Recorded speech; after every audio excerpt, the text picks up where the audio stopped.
ধানের bacterial leaf blight বর্তমানে মাঠে কিছু কিছু জায়গায় এরকম সমস্যা দেখা যায়। এই রোগের বৈশিষ্ট্য হচ্ছে ধান গাছের পাতার উপরের অংশ আস্তে আস্তে শুকিয়ে যায় এবং লালচা ভাব দেখা দেয়। এই রোগটি মূলত বীজবাহিত হয়ে থাকে।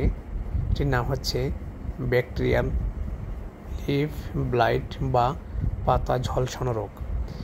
এই রোগ হলে গাছের বৃদ্ধি অনেকটাই ব্যাহত হয়, ফলে গাছ অনেকটাই অসুস্থ হয়ে পড়ে এবং কাঙ্ক্ষিত ফলন পাওয়া সম্ভব নয়।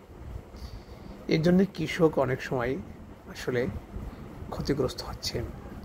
সুতরাং এই রোগের সমাধানের জন্য পরন্ত বিকেলে ব্যাকটেরিয়া নাশক, বিশেষ করে কিমিয়া, ব্যাকটাফ অথবা ওয়ানলাইন, টেনস্কোর বা এই ধরনের ওষুধের যে গ্রুপগুলো রয়েছে এগুলো আমরা স্প্রে করতে পারি।